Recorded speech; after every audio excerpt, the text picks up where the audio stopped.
دم باش تماشاوان هێژا ئەسەکارن هێدیمە بەرنامێ دابێش لە کوردستان 24 پێش دکەم بەرپرسەرەتی چاواتیا برێڤەبرنا کریزان قەیرانان ئەمێ ئیشەv دابێژ بکەین بێگومان دنەها لە باشوورێ کوردستانê ئەگەر بێژین پرانیا ئاراستên jiyanê کێشە و قەیران و کریز هەنە دێوی سەروبەریدا گەلو چاوا ئەف قەیرانە بێنە ئیدارەکردن ئەوە تێتە دیتن لەسەر ئەردێب تایبەتی ئەو پارتیên ku xwedî nüfusên xelkê Kurdistanê deng daye li Parlemanê Kurdistanê endamên wan hene, fraksiyonên wan hene pênc aliyên serekî ne. Di vî çarçovî de ku ev krîza diroz bûye, ev qeyranê li Herêma Kurdistanê diroz bûye, ev aliyên siyasî wekû tê dîtin di ji beriya wan digel hevdû ji ber pisaretiye rakirin, hevdû tûmetbarkirin, bikaranîna van krîzan û van qeyranan li dijî hevdû حتی لواندنا جاده به آراسته که نتندروست او سیاست وان یا چوات که اداره کردن هرمه پرتوازی و هفدونا قبول کردن حتی داویه بگم من هنده که شوان کریزان وان قیرانان در انجام شر داعش و در انجام هند گوهارتنین دراماتیکین سیاست دوره یب تایبتی اولاتین خودی باندور دوره هند جاران تدید سیاست وان گوهارتن بسرداد کم تازور باندوری لسر باشور کردستان هست لی هند کریزیندن قیرانندن آریشندن دناوا باشور کردستان دروز به و که چاودرین روشا باشور کردستان دیجن که و در انجام سیاست حزب کردستانیه که هیا نه نکارینه به سیاست که باش و د چارچوب پاراستنا برجوندین گشتی نتوی و نیشتیمانی اداره خلق خو بکن جبرکو کریز دروز د بنجان خلق تنگاز به خلق گازی دی که گلو مدنگ خدایا و ماجبلی و کی هي هوارا روشا ما بيتينجي بفي او تصرف ديكن تماشاوان اینجا بوفي که ما سيميوانين گلك جهانه جوانا جي که گوران آزاد اندام پارلمان کردستان لسر فراکسیون هیئت شمالی کردستان حاجی کاروان اوجی پارلمانتار کردستان به گمان لسر فراکسیون گیرتو اسلامی کردستان آری هرسین پارلمانتار کردستان لسر فراکسیون پارتی دموکرات کردستان دخوازم ویشی بشم اف سی پارلمانتار دیارن وان هر سی پارتین سرکین کردستانیه کو اف پارتی نها لحکومت هرما کردستان دا بجدارن به وزیران و به پلین بلندتر هم خیراتنا میوانین خودکین کاک ازاد لبارستان دست بکم هم که امر ام برنامه اکین لسرو پرسک باسم کرد هاوکات کاک گوران هاوکات لگل روجی جهانی اشتی لکردستان اکریم سیر کن بتایبتی سیری اعلامی حزب کام کین سیری شیوی سیاست کام که سیری لدوانی برپسه کام که خریک اشتی کمالاتیش تکدره و راکردن لبرپسارتی که بینی همو احزاب کان راکن لبرپسارتی لکاته که دستکوته که به هر کسی حولات دستکوته بکه به دستکوته خوی هم سیاستن چوله که دیتوا زۆر سپاس بۆ هاوڕێنم دیارە لە هەرێمی کوردستان ئێمە دەبێت ئەسڵدا ئەو پرسیارە بکەین بەڕاستی سیاست لە شوێنی خۆیدا بە شێوەیەکی تەندروست دەکرێت و ئایا ئێمە استراتیزی سیاسیمان هەیە لە هەرێمی کوردستان و ئایا حیزبە سیاسیەکان ئیش بە استراتیزی ئەکەن یاخود ئیش بە کاردانەوەی ڕۆژ ئەکەن و ئەمە بۆ حکوومەتیش ئەم پرسیارە ڕاستە و بۆ موسسەکانی هەرێمی کوردستانیش ڕاستە من پێم وایە لە هەرێمی کوردستان ڕوئیابینی دوورمەودا و سیاسەتی دوورمەودا و سیاسەتی استراتیز لە هەرێمی کوردستان ڕنگدانەوەی نییە و ئەوەی کاری پێ دەکرێت بریتێ لە کاردانەوەی ڕۆژانەیە و ئەمە یەکێکە لە خەلەلە ئەساسیەکان خەلەلی دووەم لە هەرێمی کوردستان ئەوەیە نوخبەی سیاسی لە هەموو دنیادا فەرقی هەیە لەگەڵ خەڵکی شارع دیارە ئەم قسەیە بە معنای تەعن وەرناگیرێ خوا نەخواستە بڵێن نوخبە زۆر مهمتر و عاقڵتر و پێشکەوتوترن لە خەڵکی شارع هەردووچیان تەواوکەری یەکترن بەڵام بۆ تۆ خەڵکێک دەنگ دەدا بە من دەنگ دەدا بە کاروان بە کاک ئاری یاخود بۆ ئێمە دەنگ دەدەین بە حیزبەکانی خۆمان بە قیادەکانی خۆمان لەبەرەوەی پێت وایە ئەو ئەتوانێت ڕوئیابین و استراتیزت بۆ دەستنیشان بکە جا ئەگەر بیرکردنەوەی من یاخود بیرکردنەوەی نوخبەیەکی سیاسی هاوزەمان و هاوتەری بوو لەگەر بیرکردنەوەی شارعدا لە زۆر حالەتدا بڕیارەکان و قەرارەکان هاوتەری بوون و لەگەڵ یەک دەرچوو شەرنی هەموو لەم کاتانەدا بڕیارەکان دروست بوون بۆیە دەتوانم برم لە هەرێمی کوردستان ئێستا نوخبەی سیاسی بڕیاری لەدەست نەماوە ئەمە خەلەلی دووەم خەلەلی سێم لە هەرێمی کوردستان ڕاکردنیەکی بەردەوام هەیە لە مەسئولیەتە یعنی ئەمە ڕاکرد نەبووە ئەم پێم وایە ئەمە خەلەلێکی گەورەیە لە مەسەلەی حکومداریدا چونکە با ئێمە یەک پرسیاری سادە بکەین لە هەموو دنیادا حکومداری چۆن ئەکرێت حکومداری شتێک هەیە پێی دەوترێت دیموکراسی مارسەکردن دەسەڵات لە ڕێگای گەلەوە گەل چۆن دەسەڵات مارسە دەکات لە هەموو وڵاتێکە ئەحزابی سیاسی هەیە هیچ وڵاتێک نییە دیموکراتی هەبێ و ئەحزابی سیاسی نەبێ ئەگەر ئەسڵەن ئەحزابی سیاسی نەبوو دیموکراسی نییە جارێک ئێمە هاتوین بەداخەوە لە ڕێگەی هەندێک کەناڵەوە بەناوی هەندێک موسەقەفەوە لە هەندێک زەمەندا بۆ کاردانەوە ئەسڵەن هاتون حزبی سیاسیمان ناشرین کرد لە زمانێکە ئێمە هاتون حزبی سیاسیمان تێک شکاندووە لە پێناوێکە پێمان وابێ حزبی سیاسی تێک ئەشێنین دەسەڵات تێک ئەشێنین اینجا کە حزبی سیاسی هەبوو لە وڵاتە حزبی سیاسی ئەچێتە ناو خەڵک بەرنامەی خۆی ئەعلان دەکات بۆی بگاتن بەدەسەڵات هیچ حزبێکی سیاسی لە دنیادا نییە بچێتە ناو خەڵک بڵێ من بۆیە دروست بوویم بۆی نەچمە دەسەڵات کەواتە لە ئەسڵدا هەموو حزبێکی سیاسی ئامانجی گەیشتنە بە دەسەڵاتە دەسەڵات بریتە لە چی دەسەڵاتیش بریتە لە بەڕێوەبرنی وڵات بەڕێوەبرنی وڵات چۆنە تۆ ئەبێ مەسئولیە هەڵگی بگری ولی کاک گۆران تو باسی حزب لە کوردستانە لە باشووری کوردستان 54 حزبی سیاسی هەیە حوت حزبیان وڵاتی فەرمی وەرنەگرتووە واتە 47 حزابی تر هەیە کە وڵاتیان وەرگرتووە و لە کوردستانێک دنیا مواسات هەیە 19 وەزارەت هەیە حکوومەت هەیە زیاتر لە 300 یاسا لە پەرلەمانی کوردستان دەرچوون ئەم حزبانەش دەنگێک دنیا بەرنامەی جان و پەیڕە و پرۆگرامی جان و باسی پرسی گەرم و نەزانم چی تا دۆیا کرێت توش ئەڵێی بەرپرسارەتی نییە ڕۆیابینی دنیابینی سیاسەتێکی دوورماودانیە بووی دەرەکەی هەرێن بوو ئەمە بوو ئێمە ئەبێ بزانین لە هەرێمی کوردستان ئەنی ڕۆژ بە ڕۆژیانیانی فەرقیە بێ ئەو زمانی ئێستا باسی لە قەیران و کێشەکان ئەەکەین لەگەڵ زمانێکی ڕابردووتردا من قسە لەسەر ئێستا دەکەم ئێستا دۆخی سیاست لە هەرێمی کوردستان گەشتیتە ئەو خەلەلانەی کە ئیرادە و ڕویابینی و باڵێن هەڵاتنێکی جدی هەیە لە مەسلەی مەسئولیت و لە کەواتە ئەوەی ئەو ئەم حزبانە پێشتر بە خەڵکی خۆیان و تۆ ئەو دروشمانە و ئەو قسانە وەکو لە قسەکانی تو دیارە بێ هەمووی قسەی بەتاڵ بوون ئەوەی کە لە واقعبی نا ئێمە خۆ بەشێک لە دەستکەوتی گەورە لەو هەرێمە بەدەست هاتووە لەوانەیە دروشمی حیزبەکان بەڵام ئەکەرم دەستکەوتە نەپارێزرێ ئەم دەستکەوتە لە مەترسیدا بێ چییە بەفعلی ئێستا ئێمە ئێستاکە بەرەو من پێم وایە ئێستا ئێمە بەرەو ئیفلاسی سیاسی ئەڕۆین لە ئێستادا لە هەرێمی کوردستان بەرەو ئیفلاسی سیاسی دەڕۆین کە من نامێ بە بێ ئەمەلی قسە بکەم چونکە پێم وایە لە هەموو بێ ئەمەلیەک ئەمەل دروست ئەبێ ئەگەر ئێمە تێگەیشتین کە ئێستا ئێمە بەفعلی ئەم سیاسەتەی لە ڕابردوو پەیڕۆمان کردێ بەم خەلەلانە ئێستا تووشی ئیفلاسی سیاسیمان دەکا ئەوە وامان لێ دەکاتەوە ئێمە جارێککە بە خۆمان دابچینەوە لەوەی سیاسەتێکی تەندروست و حەکیمانەتر لێرەدا پەیڕۆ بکەین من یەک نمونە بۆ بەڕێزت دێنمەوە حزبی سیاسی کە چۆن ناو حکوومەتەوە دوو ڕێگەی لە پێشە یان مەسئولیت هەڵدەگری وڵات بەڕێوە ئەبەی دواتر پاش 4 ساڵەکە ئینتیخابات ئەڵێ کاکە ئەمە مەسئولیتەکەی من بۆ خەڵک ئەڵێن وڵای تۆ زۆر فاشیل بووی لەبەرەوەی تۆ دەنگت نادەینێ یان ئەوە تا ئەڵێ من ناتوانم مەسئولیت هەڵبگرم من ئەبم بە معارەزە ڕخنە ئەگرم یاخود لە نیوەی ڕێگا وەک ئەو حکوومەتەی ئێستا کە هەیە ئەبینی ئەم حکوومەتە ناتوانێت بە پێویستە بڵێ بەس ئەوە بڵێم تۆ ئەمەش ڕێگەیەکی قانونی ئەڵێ کاکە ئەم حکوومەتە من هاتبووم بۆ چ هاتم تووشی چی بووم لەبەرەوە من ڕێگەیەکی قانونیم هەیە ئەکشێمەوە لەو کای گۆرانەماکە مە پرسیارێکی کاک حاجی وەکو کای گۆرانوتی ئەحزابەکان شێوەی ئیشکردنیان بوو ناحکومە لە کوردستانە کە سەیرەکەی زۆربەی حزبەکان ئەو قەیرانەی کە دروست بە لەم قەیرانە ڕاکەن هەر کەسێک خۆی بێبەریەکە لەم قەیرانە هەر کەسێک لایەنی بەرامبەر تومەتبارەکە کە هۆی ئەم قەیرانەیە سپاس ڕێز و سڵاو بۆ هەموو لایەک خۆی ئەسڵ وایە ڕانەکەین یعنی کەس نابێ ڕاکە ئەو واقعی کە دروست بووە واقعێکی تاڵە بەڕێی من ئەبێ هەموو لایەنەکان هەموو ئەو کەسانی کە هەست بە مەسئولیەتەکەن شان بدەنە بەر ئەو باری کە کەوتۆتە سەر شانی هەمومان بەڵام ئەوەی کە مەسئولیەتێکی گەورەی لەسەر شانە ئەبێ ئەو ڕانەکات ئەوجا دوو ڕاکردنیە ڕاکردن بەو معنای ئەوە نایە کەسێک لە ناو حکوومەتە و وەک کاگۆران ئیشارەتی پێدا بێتە دەرەوە ئەو پێ ناوترێت ڕاکردنێک کابرا سوڵتەش ئەبا بەڕێوە ڕاکە لە مەسئولیەتەکە خۆی لە شتەکانت زیێتە ئەوش ڕاکردنیەکە بەرحاڵ منەڵێم ئەگەر ئەو پرسیاری جەنابەت ئەوە بێ یعنی تۆ ئەزمەیەک بۆ هاوڵاتیان دروست بێ قەیرانێک دروست بێ نتوانی چارەسەریکەی ئەو خۆی ڕاکردنە لەوە بەڵام ئەگەر هەمومان تەرحمان پێبێ بۆ نمونە لە جیاتی ئەوەی لەم سەردەمەکە ئێسەمەتیایەژین ئەمڕۆ ئیشارەت بە شتێکی باش دەکە ئەمڕۆ ڕۆژی ئاشتیە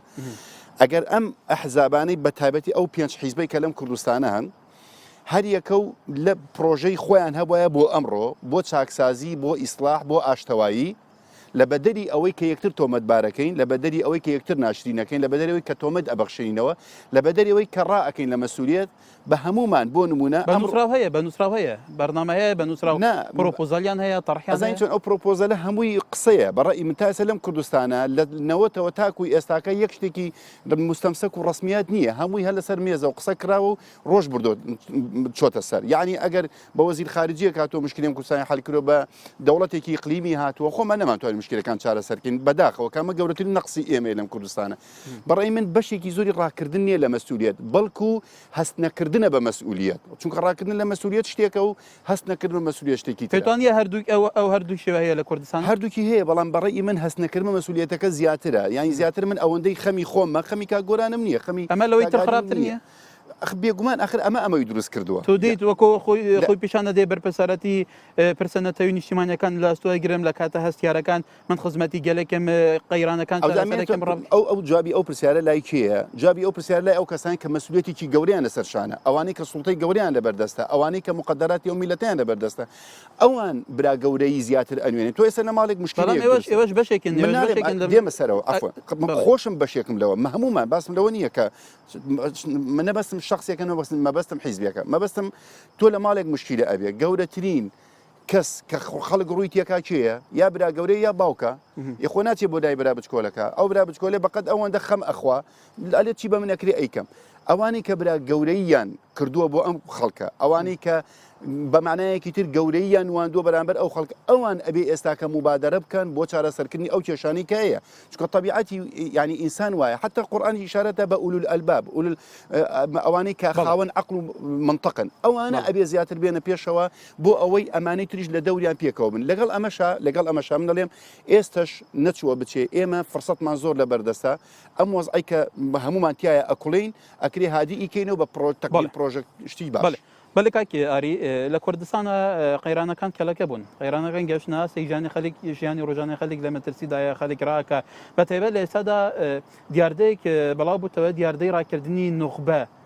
طبقەی نوخبە لە کوردستانە بوون نمونە دکتورەکان هەمووی بەرەو ئەوروپا ڕاکەن لەبەرەوە ژیانی ئەوانیش نەماوە هەگەر پێشتر مامۆستا بێ هەگەر پێشتر خەڵک بێ گەنجەکان بێ ئێستا دکتۆر و نوخبەکانی دیکەش ڕاکەن ئەو هەموو قەیرانە ئەگەر بەم شێوەیە حەزبەکان هەست بە بەرپرسەرەتی نەکەن وەکو حاجی کاروان وتی ڕەوشەکە بەرەو چێڕوە. بەڵێ زۆر سپاس خۆی من حەزەکەم بۆ بڵێم حیزبەکەی من بە حکمی گەورەترین حیزبە لە کوردستان هەر وەکو چۆن لە شتە باشەکانی کوردستان هینە پشتی شێری بەرەکەوێ لە نوقسانەکان و لە کەم و کوڕەکانیش ئێمە پشتی شێرمان بەرەکەوێ بۆیە ئێمە ئەگەر بە قەبارە حسابیکەی مەسئولی یەکەم کە بێ جوابی خەڵک باتەوە لە کوردستان حیزبەکەی ئێمەیە ئەمای ئەوە لایەک داوەتەوە ئەو بەرپرسەرەتی هەڵگرتووە کە بەردەم ڕایگشتی بەرپرسەرەتیان قۆناغی لە سوگرتووە بۆ حەجمێکێت و بازەکەیە بە بۆچوونی من ئەو هەلە وا شێوێنراوە ینی کە حیزبەکەی من ناتوانێت ئەو کەجا ئەگەر ئیجازەم بێ من عرض دەکەم بۆ چیکنە یەک تۆز لەو پێش کە لەگەڵ ڕەفیقەکانمان تۆ قسە دەکرد وتە ئەمڕۆ ڕۆژی جیهانی ئاشتیە بەڵێ هودنەکردن یاخود ئاشت بوونەوە لەگەڵ یەکتری یا مزاکەرە و گفتوگۆکردن لە بینی دوو کەسە یا دوو لایەنی سیاسیە کاتێک دەکرێ کە تۆ چەکدا بنیت بەڵام تۆ کوالیسیۆنێکی نامەرئی یعنی نەبینراوت دروست کرد بێ لە منطقەی سلێمانی و گەرمیان و محافزەی هەڵەبجە بە خەڵکی کوردستان بڵیت پارتی و بەعس فەرقیان نییە بە خەڵکی کوردستان بڵێ مەسعود بەرزانی و هێتلەر فەرقیان نییە بە خەڵکی کوردستان ڕاستەیەکی دیاریکراوە بە عرزێکم ئێستا من عرض دەکەم بە خەڵکی کوردستان بڵێیت وەزعی خەڵک لە مووسڵ باشترە هەتا لە هەرێمی کوردستان خەریکی ئەم جۆرە شکاندن و سڕینەوەی پارتی بیت شمشێرە هەڵگرت بێ ئاربیجی بەدەستەوە بێت تۆپە بەدەستێ بتەوێ من نەهێڵی ئیتر چۆن چاوەڕێ بچوونی شخصیان بچوونی لایەنێکی سیاسی کوی ئەولانە کە لەوێ خەوان ئەمە بۆچوونی شخصی نییە کاکن ئەزانی چۆنە لە سلێمانی بە شێوەیەکی مەدروست ئیش لەسەر ئەوواکرێت کە هەرچی موسیبەتی دنیا و قیامەت هەیە لەسەرم عەرزە هەر هەمووی خەتای پارتیە پێتوانای بۆ ئەمە دەکرێت بە بۆچوونی من ئەمە ئەگەر تەمەەوە بۆچوونی لەبەرەوەنیە کە ئەوان پارتی تومەتبارەکەن بەوەی کە پارتی هەموو جمگەکانی دەسەڵات لە باشووری کوردستان قۆڕق کردووە باسی ناشەفافی مەلەفی نەفتەکەن باسی کۆمەڵی پرسیترەکەن بەسەرەوە تومەتە ناڕاستیەوەکە نا ئەوە هۆکارەکەیەوە نییە بۆ من پێ دەڵێم هۆکارەکەی لەکوێ بەڵام جارێ با ملاحەزەیەکم هەیە لە سەقسەکانی خۆت بەڵێ جارێ پارتی ئەگەر جونگەی دەسەڵاتی بەدەستەوە کرد بێ بە ئینقلاب وەری نەگرتووە ئەمانە لە ڕێی تەوافقی سیاسی لەگەڵ حیزبەکانی ئەم بەڕێزانە و خەڵکی تر بە گفتوگۆ بە تەوزیعکردنی بڵێن ئەدوار بۆ حکوومەت بەو دەستمان کەوتووە کام یەک لەوانەی کە ئێستا جونگەی سەرچین لە کوردستانە دەسەڵاتی ئەوەی کە زۆر باز دەکرێت لە میدیاکانە من زۆر سەریحم لەو شتانەیە باسی کاک مەسعود دەکرێت جەنابی سەرۆک باسی کاک نەچیروان دەکرێت و باسی کاک مەسرور دەکرێت کە نقطەی سێ پۆستی زۆر مهمیان بەدەستە لە کوردستان کام یەک لەمان ئەو پۆستەی کە هەیەی سوء ئیستیفادەی لێ کردووە بەڵێ اینجا بێمە سەر ئەوەی ئەخیر زۆر بە کورتی ڕوونکردنەوەی بەم لەسەرەوەی کە ئەو بۆچوونی شخصی نە ئەو بۆچوونی شخصی نیە ئەمە مەلەفێکە ساڵی 64 دەستی پێکرد ساڵی هەفتا دوای ڕێگەوتنی 11 ئازار لە نێوان جنابی مەلا مستەفا و ئەو باڵی مەکتەبی سیاسی کە خواڵی خۆش بوو جنابی مامۆستا ئیبراهیم محمەد سەرۆکایەتی کرد ساڵی هەفتا کۆتایی هات بەو مەلەفە ئێمە ڕێکەوتینەوە بەڵام لە دوای هەفتا و پێنجەوە چەند جارێک ئەم مەلەفەیان نوێ کردوێتەوە لەم دوایە بەداخەوە هەندێک کەس لەناو ماڵی نەک مام جەلال هینی ئیبراهیم محمەد لەگەڵ زوتنەوەی گۆڕان ئەم مەلەفانیان تازە کردوێتەوە ئەیانێت تازە کورد بگەڕێتەوە ساڵی 64 ئێمە زیاتر قسە لەسەر مەشاکلی ناو حزبەکان دەکەن لە گەلێکتر کاکێ گۆڕان یەکێتی نیشتمانی کوردستان هێزێکی سەرەکیە لە ئیدارەدانی باشووری کوردستان هەر لە سەردەمی شاخ و لە ئێستاشدا بگیرم و لە ناو حکوومەتی هەرێمی کوردستانیش بێگومان لایەنی دووەمە لە ئیدارەکردنی هەرێمی کوردستان لە ئێستادا کە تاقیب کەی بە تایبەتی تەلەڤیزیۆنی فەرمی یەکێتی ینی وەکو تەلەڤیزیۆنێکی ئۆپۆزیسیۆن تەعاملەکە باسی زۆر مەلەفی جدیەکە لە کوردستانە کە وا پیشەنەدا مەلەفانە چون بە شێوەیەکی ناشەفافە ئیدارەکەن بە تایبەتە کە ئێمە بە تەحدید باسکەین حکوومەتی هەرێمی کوردستان پارتی دیموکراتی کوردستان زۆر ڕەخنەبارانەکە لە کاتێکە لە ناو حکوومەتی شایە ئەمە چونێکە دەیتەوە بۆ هەیە من پێم وایە هەر هێزێکی سیاسی لە دنیادا جارێشکە ئێڵێمەوە کە خەبا دەکا بەوەی بگاتە دەسەڵات و ئەگەر ناتوانین لە دەسەڵات بەردەوام بی ئەتوانی ببی بە ئۆپۆسیۆن ئەمانە لە دەسەڵاتدان لە کاتێکە بەڵێ من ئەمە ئەوە بڵێم ئەمە وەک مەبدەی عام و من پێم وایە چێتی نیشتیمانی کوردستان یەکێکە لەو هێزانی کە لە دەسەڵاتدا و من یەکێکم لەوانە لە دەیەها کەناڵی تریش ئەو ڕەخنەم گرتووە کە کاتی خۆی ئەو ڕەخنەم لە برادرانی بزنەوەی گۆڕانیش گرتووە و ئێستاش لە برادرانی خۆمانی یەشێتی نیشتیمانی کوردستان بەڕسمیەوەم گرتووە هێزی سیاسییان ئەبێ لە دەسەڵاتە بێ مەسئولیەت هەگریان دەبێت لە معارەزەیە بێ سیاسەتی ئیزدیواجیەت نییە چونکە لە نەتیجەدا ئەوەی کە تۆ ئێڵێ ئێستا ئەگەر کەناڵی یەکێتی ڕەخنە لە حکوومەت بگرێ بەر لەوەی لایەنە سەرچەکەی کە پارتی دیموکراتی کوردستانە کە کاگاری خۆی گوتی زۆربەی کێشەکانی بەبەر ئەو دەکەوێت تۆ ڕەخنە لەو بگری و ئەو عیبدارکەی لە بەرامبەر ئەوەدا تۆ مووقیفی جێگرەکە ئحراز دەکەی و ئەو لاواز دەکەی کە قوبات تاڵەبانیە و نوێنەری یەکێتی نیشتیمانی کوردستانە و هیچ حزبێکی سیاسیش بە ئینقلاب نهاتۆتە ناو حکوومەتەوە هەمویان بە بڕیاری سیاسی و بە دەنگدانی خەڵک هاتووە من لە شوێنێکی تریش گوتومە ئەگەر ئێمە وەک یەکێتی نیشتیمانی کوردستان بە فعلی پێمان وایە ئەم حکوومەتە بەبەری نەماوەکەوە خزمەتی خەڵک بکاتن کەوا ئێمە گەیشتونێتە ئەنجامی ئەوەی کەوا ئەم کارنامەی حکوومەت ئێمە لە پەرلەمانی کوردستان دەنگمان لەسەرداوە لەسەری ڕێککەوتین ئەم حکوومەتە نەیتوانی لەژێر مەبنای ئەم داواکاریانە بێ من یەکێکم لەوانە دەمێکە داوام لە مەکتەبی سیاسی حیزبەکەم کردووە زۆر تەبیعیە قەرارێکی سیاسی بدەن بۆ ئەم نوێنەرانە بانجام بکەنەوە دێنەوە خۆ لە نەتیجە نوێنەرانە بە چی چوین مەکتەبی سیاسی بڕیاری داوە ئەوانەی تەرشیح کردو نایەتە حکوومەت ئەتوانی بیان گەڕێنیەوە ئەنجا ئەو کاتە ئەتوانی جارێککە بەرەوەر ئەم حکوومەتە هەڵەوەشێنینەوە حکوومەتێککە پێک دێنین بەرنمەیەکی کاری نوێدا ئەنین و وەزیری تردا ئەنێم و کەسی تردا ئەنێم ئەمە فەرقی هەیە من بڵێ کاکیاری باسی سلێمانی کە باسی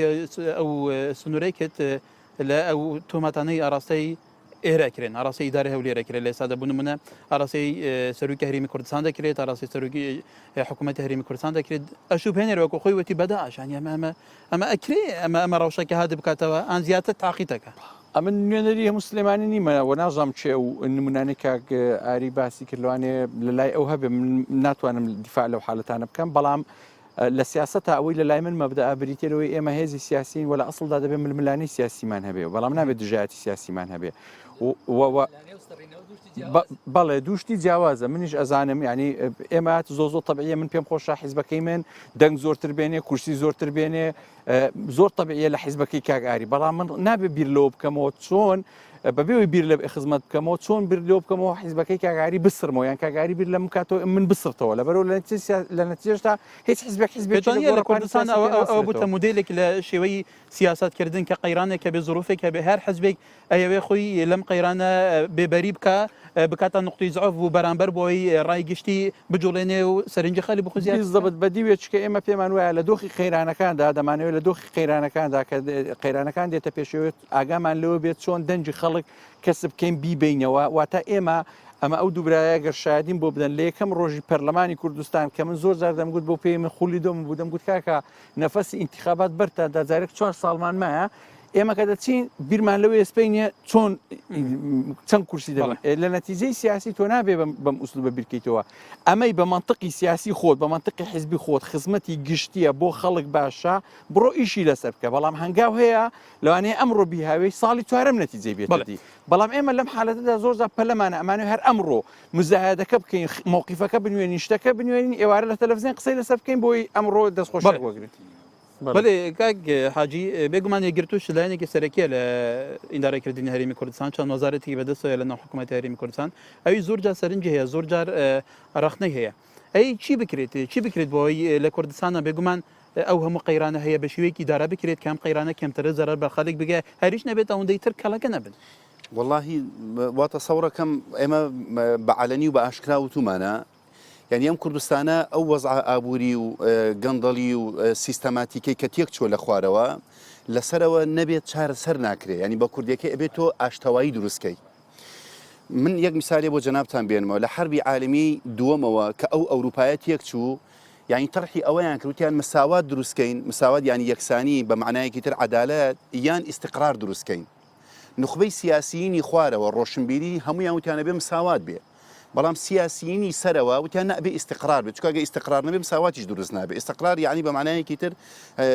ئاشتەوایی یەک دروست بێ بەو ئیستیقرارە ئەوروپا پێشکەوت مساواتشی دروست کرد ئێستا ئێمە ئیستیقراری سیاسیمان تا ئێستا دروست نەبووە بەڕاستی ینی هەر بە مەسەرەن ڕوحی شەڕی ناوخۆ مامەڵە لەگەڵ یەکەین بە گومانین بەرامبەر یەک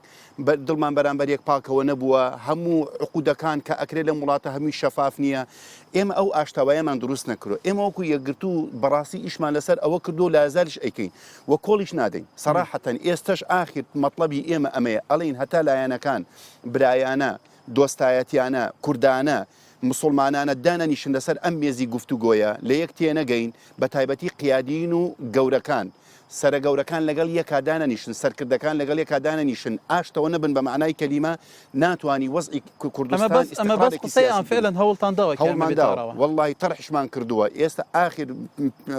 هەوڵی ئێمە ئەمە بووە کە یەکەم هەنگاومان حتا لە دوای کۆنگرەشمانەوە ئەوە بە شایدینی هەموو قیادین چونەتە لای کاک مەسعود چونەتە لای کاک وەسرەت و چونەتە لای هۆرەخوان و چون لای کاک نیشتوان مستەفاش هەر هەمووی وتمانە کاکە وەرن دابنیشین سەرنجیان چی بوو سەرنجەکە هەمووی ئەڵێ فکرەکە باشە و شتێکی باشە و با هەوڵ بین و ئەیکەین و لە نەتیجەیە کە جواب ناداتەوە ئەم لە ئەڵێ من نایم و ئەو لالی من نایم دوای ئیتر مشکلەکە من نامێ پێم خۆش نییە خەتا بخەمە بەس قەزم ئەو نقطەیەتەوەکەم تخوا ببرە نیو دقەیە ئەگەر ئیستیقراری سیاسی دروست نەبێ ئاشتەوایی ناو ماڵی کورد بە کوردیەکەی دروست نەبێ لەگەڵ یەکە ئاشتەوە نەبین بەخوا وەزعی کوردستان بەنەو یەکتێکە چێ بە هیچمان چاک نابێت کاکی ئاریەکەر سەیری هەموو ئەحزابەکان کەی بەرپرسەکانیان کەی هەموو دێنە سەر شاشە و قسەکەن و بەیان نامە بەڵاوەکەنەوە و هەستکردن بەر پسارەتی نیشتیمانی قسەی زۆر جوان و تا دوایی دەبێت نزانم یەک ڕێزی بەپارێزین و تادە هەر ئەم حزبانە یەکتر قبول ناکەن یەکتر ئەسرنەوە یەکتر تومەتبارەکەن پێکەوە ناتوانین ئیدارەی هەرێمێکی بچووک بکەن کە یەک دنیا قەیرانی تیا لە هەمان کادا یەک دنیا دەستکەوتی تایە بەڵام ئەم دەستکەوتانە لە ئەنجام ئەم قەیرانانە خەریکە ئەویش نامێنێ بوو ئەمە بوو واضح نییە پرسیارێک کاکەین وتم لە کوردستانە لەسەر قسەی کاکی حاجی هەموو حزبەکان بە پارتیوە بە یەکگرتووە بە یەکێتیەوە کە دین قسایکەن بەرپرسەکانیان هەمووی خەمی ئەوانە لە چارچوی قسەکانیان خەمی پاراستنی بەرژەوەندی گشتی و یەک ڕێزی کورد و ناو ماڵی کورد و تا دوایی لە کاتێک هەموو شتێکیش لە دەستی خۆیاندا بەڵام لەسەر عەردی واقع پێچەوانەکە دیارە بێت با ئاخر ئەوە هۆکارەکەی وڵی من یەک بەیت شعری شکری فەزلی هەیە لەوانەیە هەزار جارە وتبێتەوە ئەوەم وتۆتەوە لەوانەیە زۆر خەڵک لە بەری بێ ئەڵێ سەرەتای ئیش هەموو یەک بوون ئاویش نابێ هەتا هەر برینێکە لە دڵ تا بێت ساڕژینەکەی ئینسان ناتوانێت بە یەکە و ئیشی هاو بەش بکە ئەگەر حوسنینیەتی یەکتری قوبوڵ نەبێت ئەگەر سیقەی بە یەکتری نەبێ ئەگەر برینەکانی کۆنی لەبیر نەچوو بێتەوە اینجا برای بەڕێزم مشکلەکە ئەوەیە ئەوەی کە هەردوو ئەو دوو بەڕێزە باسییان کرد مشکلەکە ئەوەیە ئێمە هەندێک گرێچوێرەی تاریخی هەیە کە نەکراوەتەوە عقدەی سیاسی ئێستا بۆ بە عقدەی نەفسی یعنی ئێستا و داهاتوو لەسەر ئەو گرێچوێ ئەو سیراع و ئەو هەموو ئەزانی بۆیە من جارێکیان قسێم جارێکیان شتێکم و زۆر کەس پێی ناخۆش بوو یعنی لە کوردستان بەڵام من نەبوو من حەزم لێ کوردستان بێ بە دوو ئیدارەی من وتم ئەگەر ئینسان نەتوانێ بەیەکەوە هەڵکا بەیەکەوە لە ماڵێکە با دراوسێ یەکتر بێت ئەوە باشترە نەفسیەن چونکە تۆ ئێستاش پێ توای ئەوە کرێ ئێستاش لەسەر قسەی خۆتی ئەجا بە عەرزەکەم بە بۆچوونی من ئێمە هەموو نەک هەموو ڕۆژێک هەموو سەعاتێک کە ئەڕوات ئەم میلەتە نەفسیەن لە ژێر فشارایە هەمومان لە ژێر فشارین ئێمە هەموو ڕۆژێ زەرەرەکەی بەڵام ئەم قەیرانە لە زاغ و تاخەنەقین هەیە ئەمن لە ناوچێکی دیاری کراودانە من نەزانم بەڵام بە بۆچوونی من بەشێکی زۆری ئەم قەیرانە خەتای ئەوەیە ئەم جەمسەرگیری سیاسیەیە کە لە کوردستان دروست بووە خەتای ئەوە نییە کە بە بۆچوونی من ئەگەر جاری تر ئێڵێمەوە ئەگەر ئێمە نەتوانین خەتێکی سووردا بنین یعنی دەدلاین بڵین بۆ نمونە هەتا کۆتایی 2016 هەتا 30 ڕۆژی تر هەتا 6 ڕۆژی تر ئەگەر ئەم کێشەیە چارەسەر نەبێت هەموو ڕۆژێ وەکو تۆ شتێکی بە فارسی پێڵەن باتلاق وەکو هین وایە بڵین قوڕاوێکی زۆر قوڵە هەموو حرەکەی بکەی زیاترەکە بیتە ناوی یعنی ڕزگارە نابێ وردە واد لێ دێ کە تیان خینچیت بۆیە بۆ ئەوەی نەخینچین بۆ ئینقاز زەرەر لە نیوەی بگەڕێتەوە بە بۆچوونی من ئەگەر ئێمە نیازمان هەیە هەر بەو ڕقەی ساڵی 64 لەگەڵ یەکتریا سیاست بکەین هەر بە عینادی سیاست بکەین باشتر وایە حلێکی وەسەط حەلی وەسەط چیاکە بە کورتی بەڕیت حەلی وەسەط ئەگەر نەکرەوەی تۆڵی بڵێ ئەگەر ئێمە نیازمان نەبێ جۆ یەکتری بگرین و بە یەکەوە دابرشین حەلی وەسەط هیچ نەبێت تەنەفوسێکی نەفسی بێن بە یەکتری جارێکی دیکە کوردستان دەبەش بکرێتەوە خۆی جارێکی دیکە دارێکە دەبێت خۆی کوردستان ئێستا بەش بووە یعنی حقەتەکە ئەوەیە ئێستا کاکەین من حەزەکەم یەکشت پێ بڵێم یعنی ئێستا لە سلەیمانی جەوێکیان دروست کردووە پارتیبوون عیبە یعنی وان تیوریزە کردووە لە خەڵکی ئەڵێن تۆ هەموو شتێ بیقەی ناکە هەتا بەعسیبی ئۆکەی پێتوانانی ئەمە بەوە گەرێتە کە پارتی نەیتوانیوە لە سلێمانی ڕۆلی خۆی بە باشی بگەڕێ بتوانیەوە قەنعات بە خەڵکی سلێمانی بێنێت کە ئەم خەڵکە تێیدێم حەزب بکە لە هەموو حەزبەکانی تر تەمەنی زیاترە باش من لە فترەی جەژنا بە خزمەت ئەندامێکی مەکتەبی سیاسی یەشێتی نیشتیمانی کوردستان گەیشتم بۆ جەژنە پیرۆزە وتم ئەرێ ئەو بە سوحبەت ئەگەر بە کورتی زۆر بە کورتی وتم ئەو بۆچی وا بە پارتیەکە وتی چیمان کردووە وتم بەردەی لە ئاسما بکەوێتە خوارەوە لە منتیقی سلێمانی و گەرمیان ئێوە برادرانی گۆڕاڵی خەتای پارتیە وتی وەڵاهی من با حەقێکی بەمێ وتی پارتی نە مدیری مەکتەبێکی بەدەسە نە مدیر عامێکی بەدەسە نە مدیری ئاسایش نە پۆلیس نە دایرەی تاپۆ نە لەم ناوچەنەش بە هەمان شێوەیە بە هەمان شێوەیە بەڵام باشە ئێستا معقولە لە زاخۆ خەڵکی زاخۆ بڵێن کارەبامان نیە خەتای یەکێتی نیشتیمانی کوردستانە معقولەوە بێ بەڵێ بەڵێ کای گۆران قسەکانی کاکاری باسی ئەوە کرد کە زۆربەی ئەو سەرکردە سیاسەنەی لە ئێستادا لە باشووری کوردستان هەیە هەمویان بێگومان وەکو زۆر جاڕاڵێن دەرچووی ئەو مەدرسە کلاسیکەی پێشترن لەو فلتەرانە تێپارڕین زۆر جاسی ڕایی زۆریان لە گەلێکترە بۆ حتا شەڕی بۆرا کوژیشان لە گەلێکتر کە لە پێناو بەرجەوندی لە پێناو 10 ساڵە لە ناوچەیەکی دیاریکراوی کوردستان پێت وایە ینی دۆخەکە گەشتی تا و ئاستە ئیتر مەترسیەوە بکرێتەوە جارێکی دیە بۆ قۆناغی پێشتە بگەڕینەوە لە سیاسەتا من پێم وایە هەموو شتێک واردە و هەموو شتێکیش مەترسیە و بەفعلی من ئەمەوێ تعلیقی یا خودڕوونکردنەوەی لە سەقسەکانی کاکاری بدەم من پشتیوانی ئەو ڕێیم کە بەفعلی سەرکردە سیاسەکانی ئێمە گرەی دەرونیان هەیە و بەفعلی سەرکردە سیاسەکانی ئێمە هەندێک جار حاقدن و بەفعلی سەرکردە سیاسەکانی ئێمە هەندێک جار وا بیر دەکەنەوە کە ئەگەر هەنگاوێک بێتە بستە پێشەوە تەنەزولا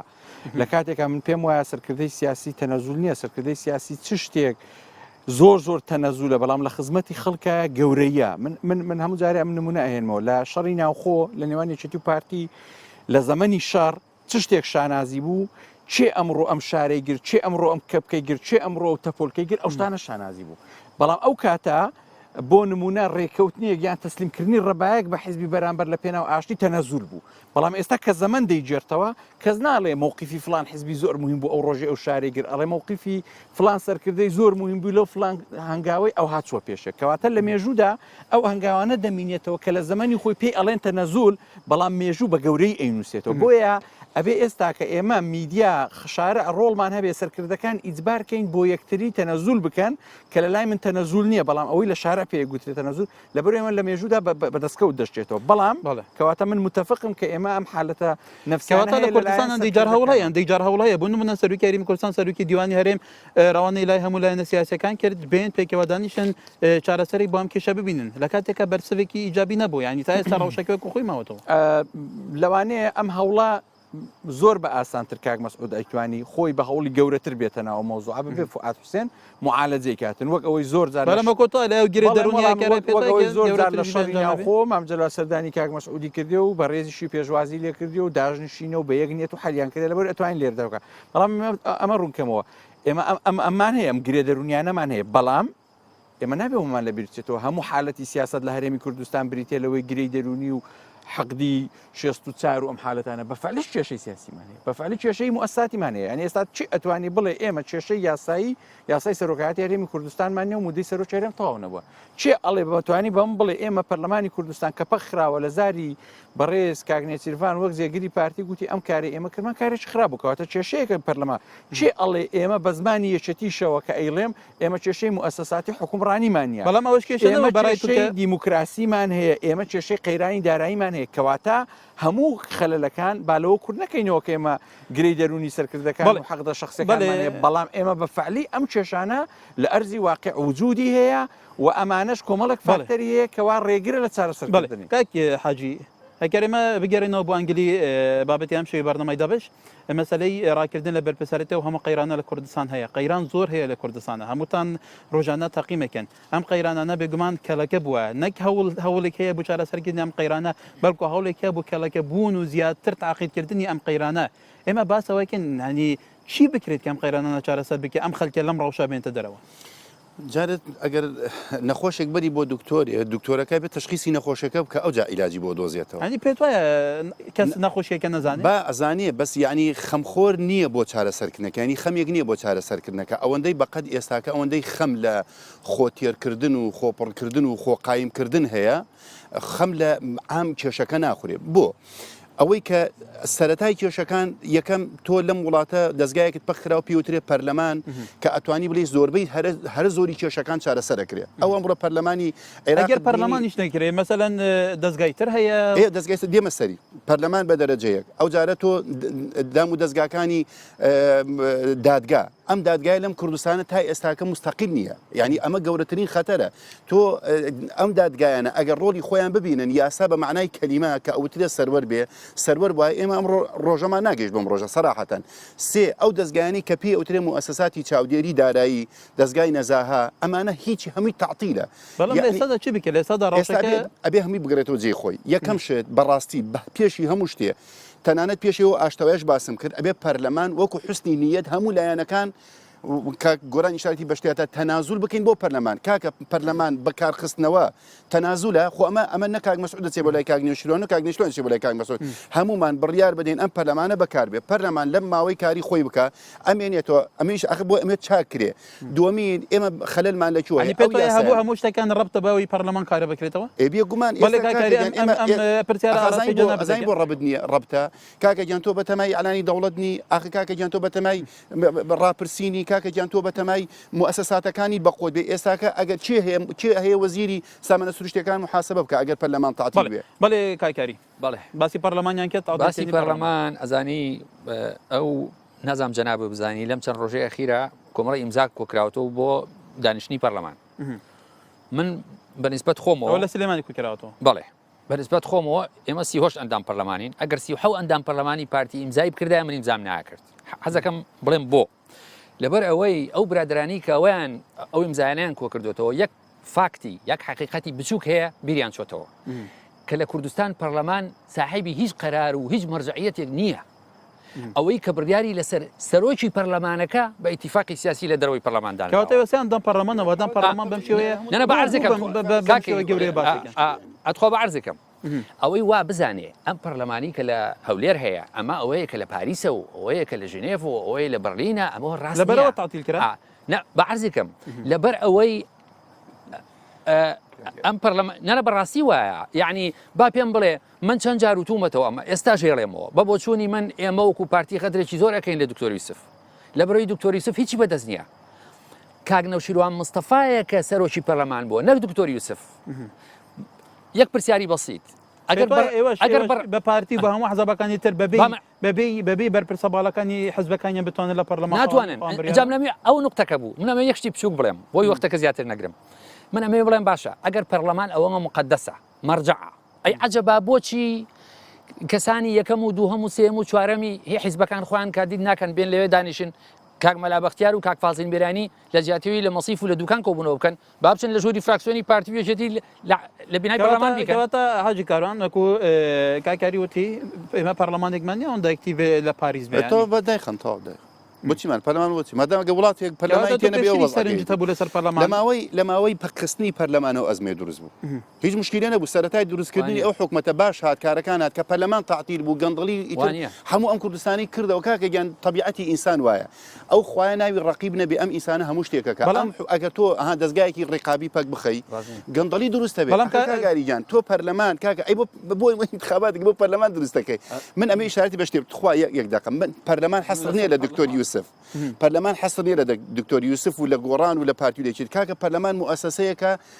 دەنگی ئەو خەڵکێکە لەسەرەوە بەس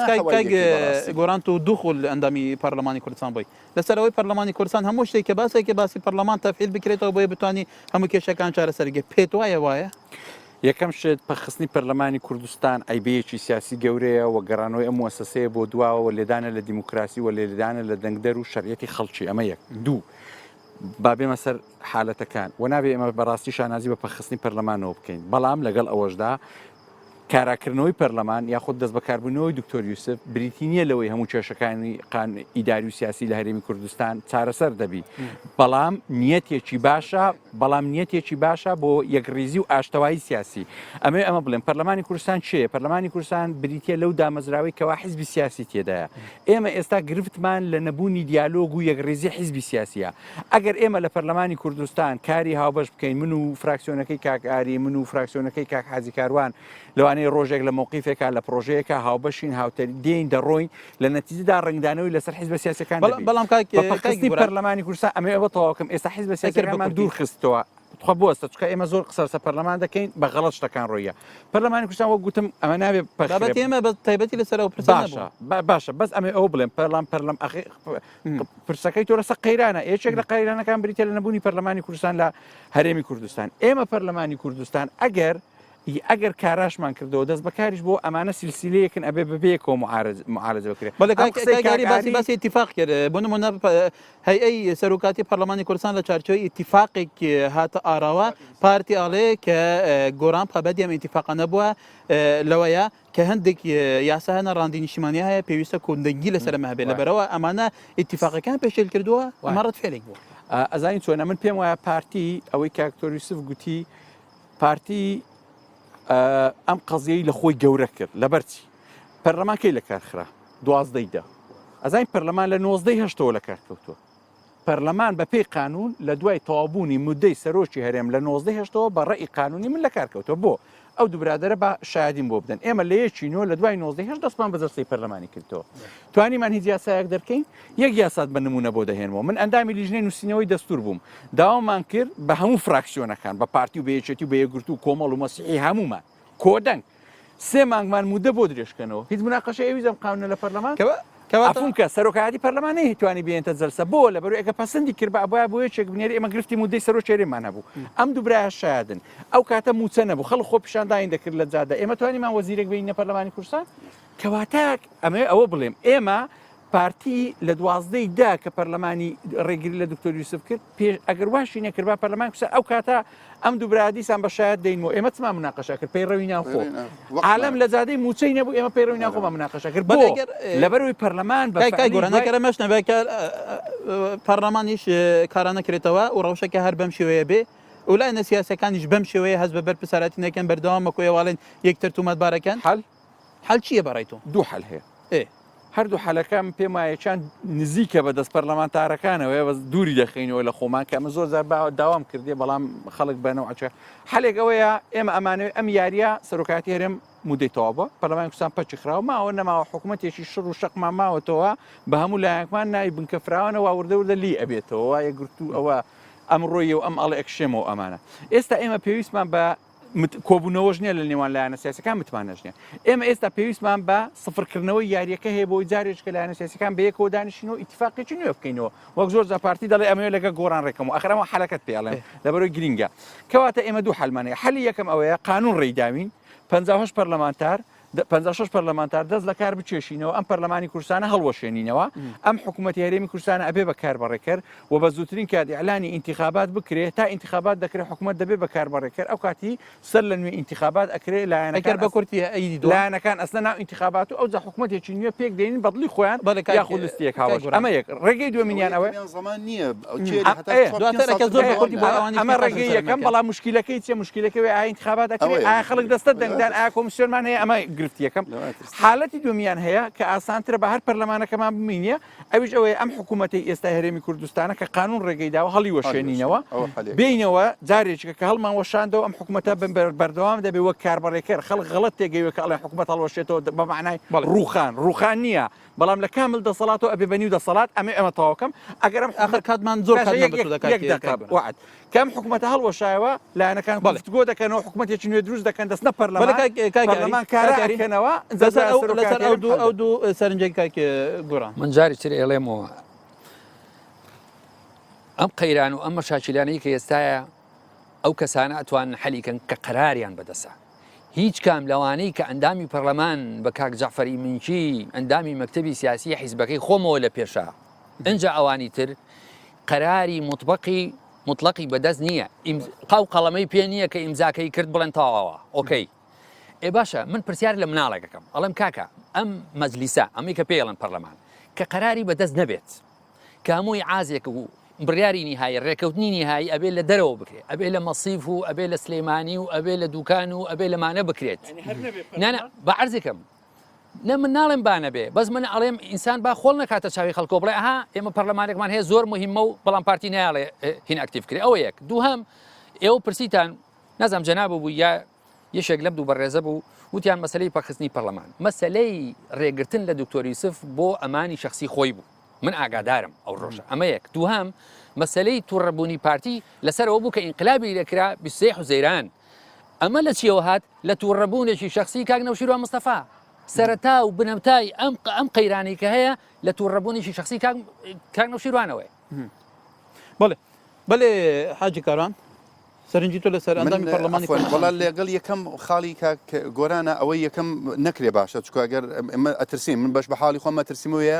ئێستاکە ئێمەوە لایەنەکان لە ناو حکوومەتان ئەم حکوومەتە ناچێ بەڕێوە ئەو جاوەرە ببێتە کاربڕێکەر و ترسی ئەوەیە ئەم شەڕی داعش درێژ بێت و دوای مەست و ئەمانات بچینە ساڵی 2020 انتخابات نەکرێت لەبەرەوە پەرلەمان بمێنێتەوە بەڕێی من خۆمان هەڵنەوەشینەوە ئەلەقەل ڕاستە نەماوین لە ڕووی واقعیەوە بەڵام هەرمانەکەی باشترە بەڵام حەلی دووەم بە 100% لەگەڵیم پەرلەمان بێتەوە جێی خۆی و لە ناو مؤسسەی خۆی کار بکە و دووەمینیش ئەو حکومەتە هەڵوەشێتەوە حکومەتێکی تر تەشکیل بێتەوە چییە کاکە حەزی بە خزمەتە ئێمە ئەوە بەرنامەمانە بۆیندا ئێمە لە ماوەی ئەم 3 ساڵی ڕابردووە بە معنای کەلیمە فەشەلمانی هێنا کاکە زۆر عیب نییە وەڵڵی الاعتراف بالذنب فضیلە ئێوە وەکو یەکگرتو ئەو بەرپرسەرەتی هەڵگین کە بەشێک بوون لەو فەشەلێکەوە توەکو توڵی کاکەگیان لەم وڵاتە دووشتەیە حکومەت و دەسەڵاتەیە دەسەڵات فەشەلێنە حکومەت فەشەلینێنەوە حکومەت بوون منە کۆمەڵی وەزیرتان هەیە هەموو لە خزمەت عفوان دەسەڵات ئەوانن کە وەکاگاری وتیەوەی کە قەڵەمەکەی بەدەسە ئەو فەشەلێناوە نەکمن حکومەتی خزمەتکار حکومەتی خەدەمی ئەوە کۆمەڵایەتیە ئەوە کارەبایە ئەوە شارەوانیە ئەمانە خەدەمین ئەمان فەشەلیان نێناوە ئەمان پاریان لە بەردەست ئەوەی کە فەشەلێناوە ئەوەی کە سوڵتەی بەدەستە فەشەلێناوە نەک جیایکەین ڕجاءن مام حکومەتە زۆر طبیعیە هەڵوەشێندرێتەوە لەسەر ئەساسێکی علمی و فەنی و زیاد بە معنایەکی تر بە ئەوها نەبێت کە دروست کراوە ئەو کاتە بەڕێی من قەیرانەکە هەمومان تایە دەربازە بین لەو ئیحراجێش دەربازە بین کە تەنازول بۆ یەک نەکەن نە کاک مەسعود بچێ بۆ لای کاک نوێشێن نەکاک بۆ لای کاک مەسعود ئەم پەرلەمانە ئەبێتە منفەزێک دەرگایەک بۆ ئاشتەوایی لایەنەکان ئەگەر لە پەرلەمان دەست بەکار بۆ ئاری ئەڵێ با پەرلەمان ئەو بەم شێوازە نەبێ ڕۆلی نییە وانە ڕۆڵەکە ئەبینێ وەکو خۆی بەڵام ئەکرێمە دەرز لە ڕابردوو وەرگین لە ماوەی ئەم ساڵەیە کە لە بەردەستمان خۆ پەرلەمان عمری ساڵێکی ماوە یاوەتە عمرمان درێژەوتیان لە ماوەی ئەم ساڵە غەڵەتەکانی ڕابردوو گۆران ئەوەی ئێوە باسەکەن لەواقع شتێک بوو من ئاشکرا بوو کەەوە زۆر نزیکەوە ئاگاداری قیاداتی حەزبەکانی خۆتان چون سیاستەکەن و چون ئیدارە هەرێم دەکەن ئەوەی کە من تێگەیشتن بینەرانیش تێگەیشتن لەوەیە کام حەزبانە تەنازل بوو یەکتر ناکەن ئەم حەزبانە بە شێوەیەکی باش ماسەکان بەرەوە نەبەن هەز بە بەرپرسەرەتی ناکەن لە پێناو بەرژەوەندی گشتی ئەی چارە نووسیان خەڵکە چی لێ دێتە خیران خۆی لە نەتیجەدا چارنووسی ئەو خەڵکە چیە ئەم حیزبانە پرسیارم حزبانێکە لە کاتێکە خەلکی تو لەم ئەزەماتە ئەژید پاشە ڕۆژێکی نادیار چاوەڕێەکە ئەی حزب مەسیری حزب چی لێ دەبوون من پێم وایە حیزب وەسیلەیە حیزب استراتیزی ئەستا کوردستان وەسیلەیە ئامانج هەرە لە کوردستان وەسیلە نیە لە کوردستان ئامانجە ئەگەر حیزب وەسیلەبی لە کوردستان لە پێناو بەرژەوەندی خەڵکە ئەوەندە هەڵوەستە ناکە لەسەر قەرارێک و بڕیارێک ئەوەندە سیاسەتی بانێکە و دووهەوا ناکە ئەوەندە دووفاقیە سیاست ناکە بە یەک ئاڕاستەی ڕوون سیاست دەکا و لە چێم حیزبە شکست دەینی بەزەل نەچێدا خەڵک قازانج دەکاتن تەڕەدود ناکە لە سیاسەتا بەڵام لە هەرێمی کوردستان نەخێر هیچ کاتێک حیزب بە وەسیلە نییە حیزب لێرەدا ئامانجا چۆن خزمەتی حیزبەکەی خۆت بکەیت چۆن خزمەتی شخصەکانی حیزبەکەی خۆ بکەیت چۆن لەسەر ئاستی سیاسەتی غەڵەتی چاواشەکاری هەندێک جار ئێمە کورسی و دەنجی خۆمان لە ناو خەڵکە زیادکەین بۆیە لە نەتیجەدا خەڵکەکە بووە بە قوربانی وەڵام لە نەتیجەدا ئەگەرم حیزبانە بە سیاسەتی خۆیان دانستەوە لە نەتیجەدا ئەبێ خەڵک سزایم پێت وایە خەلکی ئێمە لە ئێستا داوا تێگەیشت بێت کەم حزبانە بە کوێواڵێن بوونە ئامانجە پیرۆز خەلک و دەستکەوتی خەلک و وڵات و نیشتیمان هەمووی سوتەمەنی و هەمووی ئامرازێکە و بەرژەوەندیەوان خەڵک تێگەیشتوە لەمە من لەوانەیە ئەم قسەیەگە لەسرم نەکە من پێم وایە وعی سیاسی لە هەرێمی کوردستان جارێک با بڵێن لە گەشەکردنیەکی تەواوەتی نییە بۆیە لەوانەیە ئەم سەرکردە سیاسیانە ئەم حیزبە سیاسیانە ئەتوانن بە ئاسانی بە ئامرازی ئاسانی خیتاب ئەمڕۆ خیتابێکیان هەیە پاش سێ مانجیکە خیتابێکیان هەیە و زۆری احتیادیشە و جەماوەرەکەشی لی وەردەگرێ و پاش شەش مانجیکەی خیتابێکیە و لە ئینتخابات خیتابێکیە و لە دوای ئینتخابات خیتابێکیە لەبەرەوە ئەم نەبوونی استراتیجە لە لای حیزبەکان و خەڵکمانەوە لەگەڵیان دەلالەت لە یەک شت دەکەیان ئەوە تا ئێمە زوشتمان لەبیر ئەچێتەوە لە ڕووی زاکیرا یان ئەوە تا ئێمە عاتیفیان بیر ئەەکەینەوە و عقلانی بیر ناکەینەوە و ئەوەی لە کوردستان عقلمان لە چاومان بەڵێ ئاری لەسەرەوە کە حزب لە کوردستان ئامانجە هەرە پیرۆزەکەیە و حزبیش ئامادەنیە لە پێناو بەرژەوەندی تایبەتی خۆی تەنازل لە بەرژەوەندی گشتیەکان بکە حزب هەموو جمگەکان بەرەوە بە ئیتر تا دوای ینی تو ئەم ڕۆژە چونێکە دەیتەوە خۆی لە ڕاستیە من تەیدی قسەکانی کە گۆرانەکە هەر بۆیش ئەگەر سیرکەی یانی من بە شخصی وایە بینم ئەمە بڵین تەزریقکردنی دەردی فارسەکاڵێ بۆچوونی خۆم نییە بەسەر بۆچوونی ئەو دوورا بە ڕێزەما تەبان بەس من ڕێی خۆمەڵێم هەر بۆیش لە کوردستان تاکە موسسەیە کە یعنی باش ئیشی خۆیەکات سەرۆکایەتی هەرێمە لەبەری بە بۆچوونی من لە ناو حیزبەکانە سیرکەی کاک مەسعود تەنیا کەسێکە کە حیزبایەتی ناکە لەسەر ئاستی نەتەوەی ئیژەکە بۆیە سیرەکەی لەسەر ئاستی عیلاقاتی دووەلی لەسەر بەڕێوەبردننی هێزی پێشمەرگە و ئیدارەکردنیان لەسەر جوڵاندنی هێزی پێشمەرگە ڕێکەوتن لەگەڵ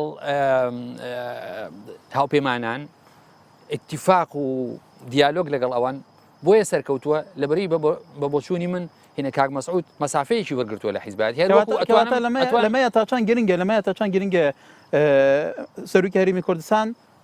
لەسەر ئاستی ناوخۆش ئەگەر بەجددی ئەوڵێکی جددی هەبێ بتوانێت کێشەکان ئەوە دروستە ئەوە دروستە ئەو نقطەی بنمونە خۆی بجێ سەردانی سەرکردەکانی ئەوەی جەناب دەڵێ من وەکو پارتیەک مەسەلا ئەو مۆزوعی کە باسی کرد فعلا جەنابی سەرۆک بە حکمی ئەوەی کە ئەو دەورە ئەتوانێت ببینێ سەرۆکی هەرێمە با خەڵکی پێی بڵێ سەرۆکی ماوە بە سەرچوو دنیا بە سەرۆکی ئێزانێ بەس مەجموعەیەک لە سێمایی نەبێ وەکو سەرۆکی هەرێم وەکو پێشمەرگەیەکی دەرین بە بۆچوونی من جەنابیان ئەتوان دەوری زۆر ئیجابی ببینن کاک گۆران لە ئەوڵی قسەکانیە هەنێشتی زۆر جوانی وت زۆربەی شتەکانی تەمان لەڵێم جوان بوو بەڵام ئەوە حەزەکەم بێڵێمەوە ئەوەی کەوت هەندێک شت هەیە کە تۆ ئیکەی لەوانەیە خەڵک لە ئێستا پێ بڵێن تەنازول بەڵام تاریخ بۆ دەنووسێ بەو پەڕی گەورەی سوراحی سەر فرۆدێنێ لە بۆ پیاڵە کە تێکابی جەنابی سەرۆک زۆر لەوە گەورەترە کە با خەڵکی تر قسە بکەن ئەوە توانێ هەنگاوی زۆر جددی بنێ زۆر ئیجابی بنێ بەڵێ کاک حاجی ئەو ڕەوشی ناوخۆی هەرێمی کوردستان کە بە ماڕاستەیەوە باسەکەن ئەو هەموو قەیرانە هەیە ئەگەر لەسەر ئاستی ناوخۆی هەرێمی کوردستان و نەتوانی ناوماڵی خۆڕی خەی نەتوانی ڕۆیابینیەک استراتیژیەک بەرنمەیەک نەخشەڕێگایەکی گشتگیرت هەبێ بۆ چونیەتی ئیدارەکردنی ڕەوشەکە چند هێزی پێشمەرگە بە هێزتریش بێ داعشتێک بشکێن و نزانم چێ دەستکەوت چێ بێ ئەگە ناوماڵی تو بەم شوێ بێ دەستکەوتەکە ئەگەر بش بێ هەر لە مەترسیە ینی دەڵەمەیە بەڵێ لێ ئەترسی لە دەست بچێ ینی تۆ بۆ کێ دەستکەوت بەدەستدێنی بۆ هاوڵاتیەک لە دەست بێنی برسیە توینیە بێپارەیە بێمەعاشە قاتوقڕیە ئەو دوو ماڵیەی کە کاگاری باسیەکە ئەوە لە ڕێە ئەستان ئێستا مەترسیەوەی دوو هەرێمی دروست بێ لەم کوردستانە هەر بەڕاستی ئەو زۆر خەتەرە ئەوە لەوە لە دوو ئیداریەکە لەوە خەتەرتر ئەمەیە ئێمە لەوە ئەترسین لەبەرەوە بەڕاستی ئێستا کە مەسئولیەتێکی تاریخی لە سەر ئەم سەرکردانە بە سەراحەتەن ینی ئێمە کوڕی ئەم وڵاتین ئێمە خزمەتکاری ئەم وڵاتین بە دەرەجەیەک لەسەر کاک مەسعودەوە کاک ئاری ئیشارەتی پێدا واللهی گەورەیە بۆ ئینسان لە پێنا وڵاتەکەی هەرچیەک بکابیکە دوام ئەو سەرکردانی حیزبەکانی بە کورتی